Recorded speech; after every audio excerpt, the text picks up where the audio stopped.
Taylor Swift has released a new album and she's getting hate from everywhere. She's getting some love, but the left is hating it because it's trad wife / MAGA coded. The right is counting it as somewhat of a win because of one song, I think, but they're for the most part still hate Taylor Swift because it's Taylor Swift.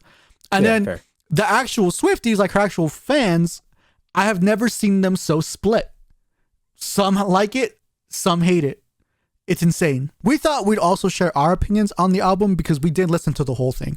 I don't normally listen to Taylor Swift, and I feel like I gotta say that. Okay, carry on. I was gonna give a small disclaimer as well. So I grew up with two sisters before everyone could have their own music device, and my big sister was the one who controlled the music. So I mostly just listened to whatever she listened to.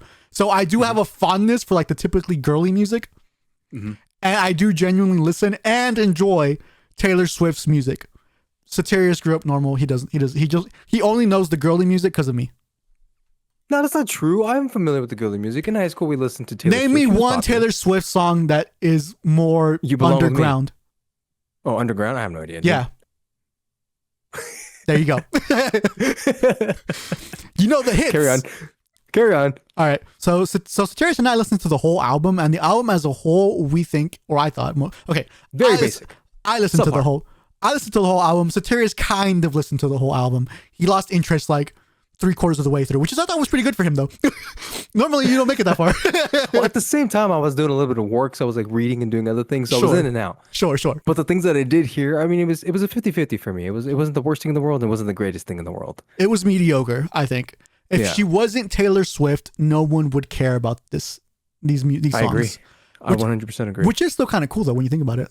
She has so much name recognition that she can make a crappy album and she'll still sell a bunch of. Absolutely. She'll make a lot of money off of it. Okay, here are the two worst songs that I picked out from the album that I wanted to kind of go through really quick. To me, the top worst song was "Eldest Daughter." Look at these lyrics. I just think they're so, I don't know, 2012, 2010 Tumblr girl in my room, sad teenager vibes. Like that's what I get. Everybody's so punk on the internet. Everyone's unbothered till they're not. Every joke's just trolling and memes. Every single hot take is cold as ice. Oh, so profound. I have been afflicted by a terminal uniqueness. That one was funny to me. Dude, what? And this part right here, but I'm not a bad bitch and this isn't savage. Ooh, that one was, come on now. And it's not even, okay, it's the words too. Sure, the words are bad and cringy, but the rhythm too was just so, I don't know, it just wasn't good. That one kind of almost seemed like she wanted that to be cringy, right? That's literally what I wrote in my notes. It looks like she tried to make it cringy and bad on purpose. I feel like she purposely was like, this is going to be cringy. I want people to hate this. I don't know why she would do that. Good song because she was just being very comedically ironic. It almost feels like a joke, dude. Maybe that's what she wanted it to be. God, I hope so, because this is supposed to be. And only a few be, folks like you were able to pick up on that. This is what people are calling the greatest lyricist of our time, is what some people call her. People make that claim, and I'm like, wow. And she must be aware of that, right? She knows that she can make a good song. And she can. So maybe this was sort of one of those jokester type of songs. Yeah, I hope so. Because, I mean, if she's being too much credit, if she's being serious, man, that's horrible. It's pretty bad. If she's joking, that's very excellent. That is a good song if she's joking. I would say. That's what I'm saying. Okay. It's comedic genius. The next song is Wood, which is apparently all about her boyfriend's, I don't even want to say the word. It's just the thing. We all know what it is. Penis. Go listen to it. This whole song, it wasn't horrible. Like I won't. It's about a dude's penis, dude. pretty horrible. But I'm trying to be like objective here, like lyrically. And this is where she loses the conservatives, at least the Christian conservatives. Right. We'll get into that, but that's not what this is about. It's not bad lyrically. It's about a guy's junk. So I'm like, I don't really care. And it sounds. Give me your favorite line from this song, Daydream. It sounds like she. Go ahead. No. It just sounds like she's trying to be like Sabrina Carpenter, where she's being that edgy sexual music type of thing. Yeah. Well, we don't like Sabrina Carpenter. Yeah. Well, yeah, I don't mind some of her songs. But this is the one that you pointed out that sounded like Sabrina Carpenter's vibe type of song. Yeah. I don't know if you remember. I mean, it was more than just this one, but yes, this one also plays into that. But one of the reasons why I also did not like it was that beginning of it. It sounded like that Jackson 5 song, "I Want You Back." I don't know if I Want You Back also sounds like some other older song because they all sound like each other. And I don't mind. I don't mind if it sounds like something else or whatever. What does bug me is if she did or did not credit whoever she got the idea from, because she was so adamant and mean towards Olivia Rodrigo, wanting her to give Taylor Swift credit for her song Deja Vu. And I'm just like, that's okay. If you're going to do that, then you best be sure you credit everybody on your albums too. Well, where does she give credits? Like if someone were to ask her? I don't know. Honestly, I don't know. Honestly, I don't know how it works, but I know for Olivia Rodrigo, it was this whole thing, and Taylor Swift got 50% of the writing credits on, I think Deja Vu was the song. No way. Yes, I don't know what that means. Just for that little similarity. Yeah, but it was like some official thing. I don't know what it means, honestly, but it's still just annoying. That's actually why they have beef now. They don't really get along. And so now she did this, and I'm like, the song's kind of not that great as it is. If I had to choose a team, I think I'd be Team Olivia Rodrigo. Of course. I genuinely like her music more. Same. I do think she has a very good sound. I like her sound a lot. Mm-hmm. Anyways, what did you think of these two songs, and would you listen to them again? Pretty basic, mediocre. No. To be fair, do you listen to much? Okay, to be fair, how much do you listen to Taylor Swift on your own time? Never. What is the last? The only time I do is when you're there. What is the last Taylor Swift song that you think you've heard by yourself? By myself? Yeah, like you were just in your room or wherever, but you listened to it genuinely by yourself. Not that it came on, but you went out and you seeked the song. You looked for the song. I genuinely can't. I can't remember the last time I ever looked for a Taylor Swift song by myself just to listen to it. And that's not me just being a dude. Like I don't listen to Taylor Swift. Yeah, I really don't. I mean, that's fine. I do. I get a little bit embarrassed, but also I kind of try to own it because it's just like that. I like it. Music. If you enjoy it, whatever. Right. So here are the best songs that I thought from the album, though. So The Fate of Ophelia, Elizabeth Taylor, Opalite, Cancelled, and The Life of a Showgirl. This might be a hot take. These 5 songs, me thinking that they're the best songs of the album. Really? Maybe, I don't know. Is there a consensus out there? I have no idea. I haven't really looked into it too much. I do think though. No, you know what? It might be lukewarm. I do think it's pretty obvious these are bangers, or not bangers, but like Cancelled. These are the best out of all of them. It had a good rhythm. Yeah. Like The Fate of Ophelia, I can see myself. There's a particular spot in that song I can see myself snowboarding to it. Sometimes when you're like snowboarding or you're out like doing something physical, them white girl music just hits different. So do you think you listen to any of these songs again? Cancelled. Yeah, I like Cancelled. There was something about that musical thing. So it had a good vibe. It had no. It had really good musical lines in it to where I could hear a really cool orchestral arrangement of it. Oh, I see. Yeah. Because it was very epic kind of feeling. It was epic feeling to me, and I'm big on that type of music, and I do think that would have really.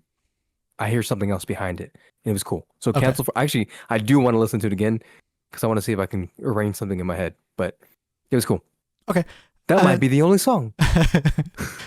All right. So again, I don't know if people will agree with these picks. I do think they're pretty basic. Like anybody can listen to this and be like, okay, yeah, I can see why these 5 things are. So I don't know how much of a hot take this actually is, but for me, at least, the last thing I wanted to say about it was a lot of music is just based off vibes.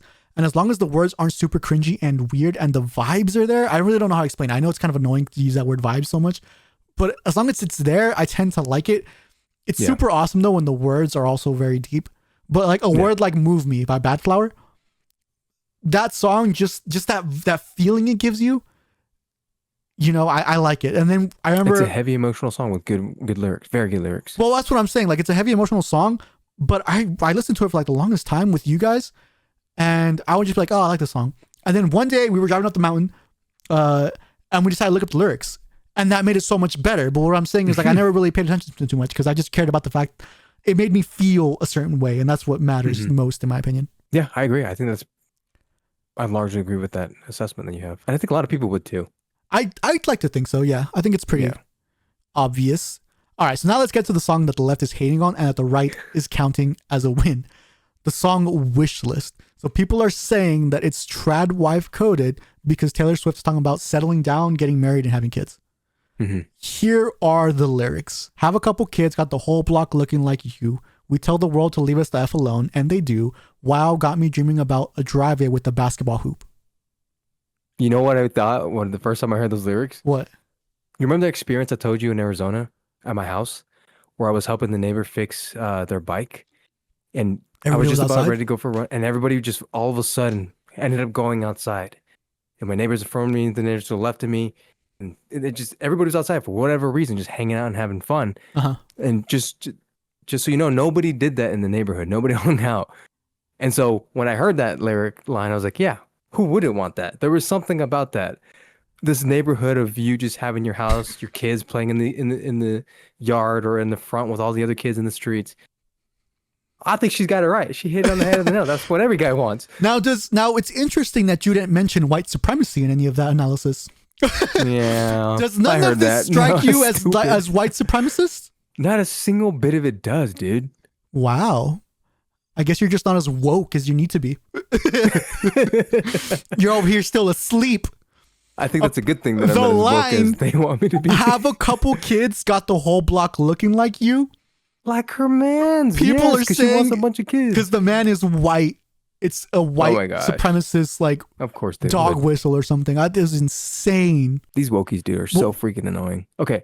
They're tripling down, my dude. Tripling down. Oh, When she, okay. yeah, so the first time is when she announced that she was with Travis Kelce.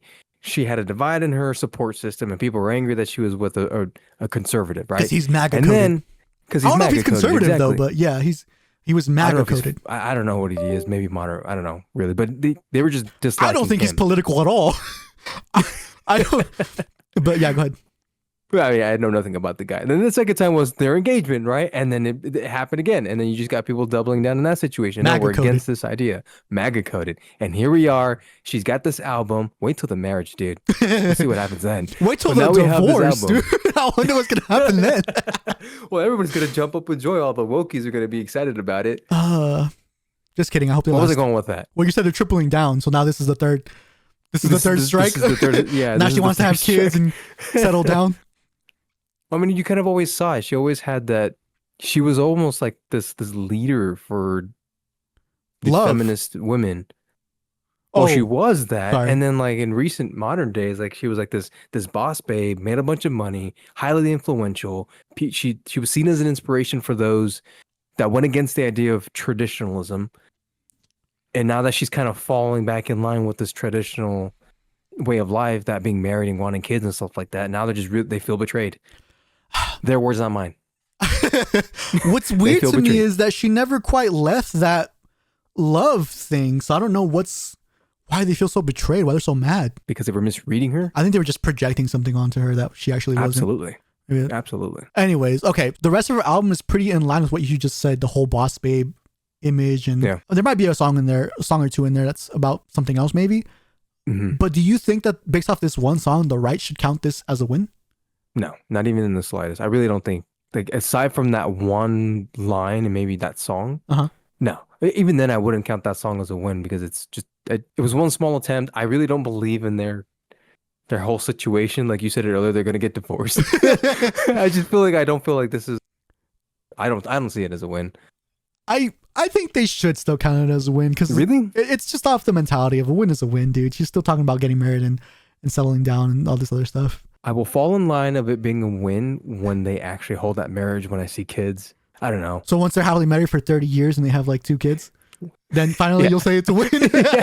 All right, fair enough, I guess. And because of that movement, we just see a lot more of these women falling into that same ideology because they see how happy she is Right. and is probably still very successful. I really don't think it feels organic at all. I don't believe in their relationship, I'm being honest. But I don't follow them enough to really tell if it's genuine or not, but I just don't believe it. I don't either. My You're gut's right. telling me not to. I listen to her music, but I don't follow them as much. I'm thinking she wants it to be that fantasy she kind of built up for herself. I just don't know if it's genuinely that. Yeah, I think she sees herself as like the high schooler who's dating the football Yeah. quarterback or whatever. I think that's a weird fantasy she's building. I agree with that.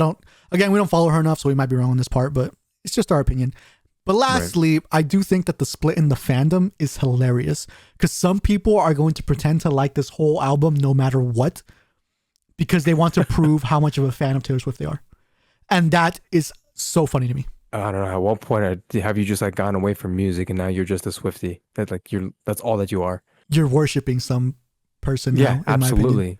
Oh, there's no question about it with Taylor Swift. The people who genuinely like her music but can also criticize her music when it's not a good song, those people I respect. I fully understand that. The people who just blindly, or not even blindly, they bandwagon or stay fans, true fans for the sake of the individual, not the actual music. I have issue with that. Yeah, I agree. Right? Be willing to admit it's a bad song or album when it is. Yeah, but just to close it out, largely though, I do think even the big fans of Taylor Swift are admitting that this is not her best work. And I agree. Good for them. But you know what would solve their problem? Spinning the wheel. I don't know how that would do that, but sure. And spin.